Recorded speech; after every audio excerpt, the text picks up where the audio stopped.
Hello friend, welcome to WBCS exam channel. আজকের ইতিহাসের প্রাগ ঐতিহাসিক যুগের 2 নম্বর পার্ট নিয়ে আমি হাজির হয়েছি।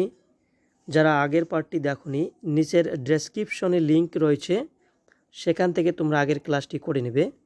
আজকের প্রথম প্রশ্ন, অর্থাৎ এর আগে 1 থেকে 20 নম্বর পর্যন্ত হয়েছে, আজকে 21 নম্বর প্রশ্ন। পাঞ্জাবের কোন নদীর জলের নিচের মাটিতে প্রাচীন প্রস্তর যুগের মানুষের হাতিয়ার পাওয়া গেছে? তো এখানে সঠিক উত্তর অপশান নাম্বার বি, অর্থাৎ সোহান। পরের প্রশ্ন, নিম্নলিখিত কোন স্থানে প্রাচীন প্রস্তর যুগ, মধ্যপ্রস্তর যুগ ও নবপ্রস্তর যুগের নিদর্শন পাওয়া গেছে? নিচের অপশানগুলোর মধ্যে কোনটি সঠিক? তো এখানে সঠিক উত্তর হবে অপশান নাম্বার ডি, অর্থাৎ অহোর। পরের প্রশ্ন, নিম্নলিখিত স্থানগুলির মধ্যে কোথায় ভারতীয় উপমহাদেশের প্রাচীনতম কৃষিকাজের প্রমাণ মেলে? এটি খুব একটি ইম্পর্টেন্ট প্রশ্ন। তো এখানে সঠিক উত্তর হবে অপশান নাম্বার এ, অর্থাৎ মেহেরগড়। পরের প্রশ্ন, প্রাগ ঐতিহাসিক গুহা চিত্রের জন্য কোন স্থান বিখ্যাত? তো সঠিক উত্তর অপশান নাম্বার সি, অর্থাৎ ভীমবেটকা।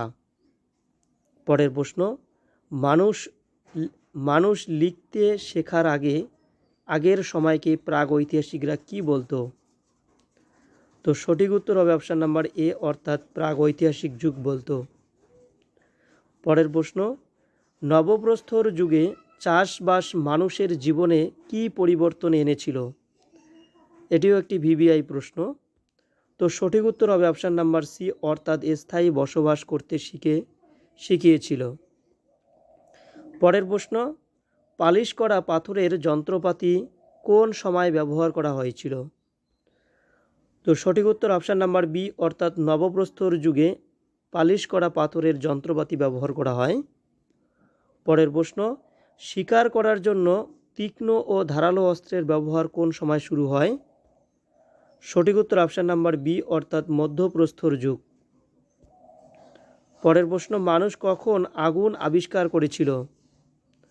তো সঠিক উত্তর অপশান নাম্বার এ, অর্থাৎ প্রাচীন প্রস্তর যুগে মানুষ প্রথম আগুন আবিষ্কার করেছিল।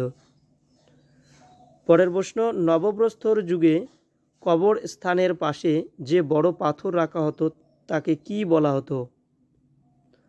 তো সঠিক উত্তর হবে মেগালিথিক বলা হতো। পরের প্রশ্ন, প্রাগ ঐতিহাসিক যুগে প্রথম ধান চাষের প্রমাণ কোথায় পাওয়া যায়? খুব ইম্পর্টেন্ট প্রশ্ন। তো সঠিক উত্তর হবে বেলান উপত্যকায় প্রাগ ঐতিহাসিক যুগের প্রথম ধানের প্রমাণ মেলে। পরের প্রশ্ন, ভারতীয় প্রাগ ঐতিহাসিক যুগের জনক কাকে বলা হয়ে থাকে? তো সঠিক উত্তর অপশান নাম্বার সি, অর্থাৎ রবার্ট ব্রুসফুট। এই ছিল আজকের প্রশ্ন। আজকের প্রশ্ন কেমন লাগলো তোমরা অবশ্যই কমেন্টে জানিয়ে দেবে। আর যারা নতুন এই চ্যানেলে, তারা অবশ্যই চ্যানেলটিকে সাবস্ক্রাইব করবে। Thank you.